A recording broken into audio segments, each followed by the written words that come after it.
Andrew, my first question for you would be, when you voted no confidence in the Prime Minister a few weeks ago, I suppose you had exactly this situation in mind. You probably thought that both of these seats would be lost yesterday. I think Number 10 had done a pretty good job of managing expectations down. I think the Wakefield result was pretty much where people thought it would be.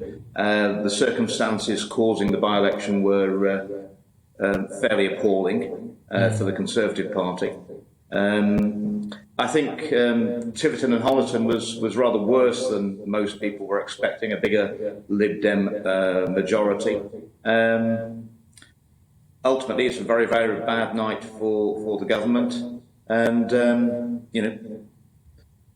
it doesn't matter how much you try and play down the fact that we lost a seat that was always been Conservative in Devon and had a 24,000 Conservative majority only a couple of years ago.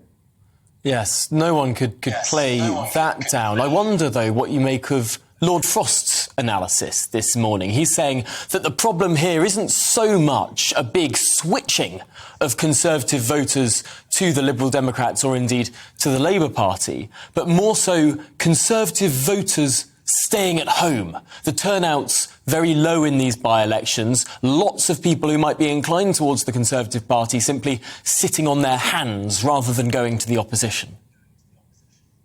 I think that's certainly the case. I mean, I don't think there's a great deal of enthusiasm for Keir Starmer's Labour Party. They don't find him as frightening as Jeremy Corbyn, but there's no enthusiasm for him. And of course, Conservative voters don't have to switch to other parties to cause the Conservatives to lose elections. They merely have to stay at home and not vote at all. It's a form of protest. But it's tremendously serious. I will share with you, a Labour MP spoke to me this morning. He spent yesterday up in Wakefield knocking out the vote for the Labour Party. And he said it came across quite a number of people who had never voted Labour before. They were Conservative voters, and they actually said that we're going to lend you our votes to get rid of Boris Johnson because we don't trust your voters to actually turn out to vote. And that, as unpalatable as that is to hear, it has a ring of truth about it.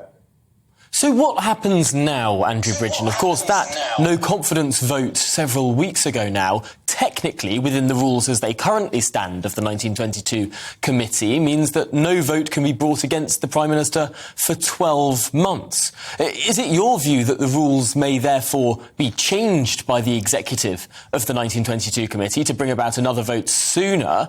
And at what point does this all come to a head? Of course, the Prime Minister is currently 6,000 miles away in Rwanda. Well, it comes to a head probably next week.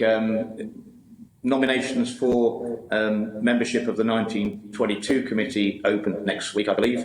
I think the vote will be the week after. And I'm going to put my hat in the ring on a manifesto of rule change.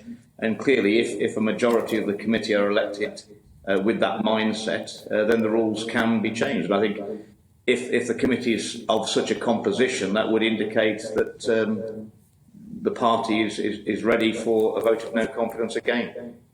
That's really interesting, Andrew Bridgen. Are you the only person that you know of who is putting yourself forward to stand for that committee on an explicit manifesto of rule change, or are there others as well?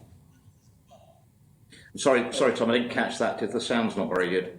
Are you the only one putting yourself forward on an explicit manifesto of changing the rules to have another leadership contest? Or are there others standing in this 1922 election who are doing the same? I think all the candidates who'll put their names forward next week for the committee, I no doubt that the major question is, are you in favour or against rule change?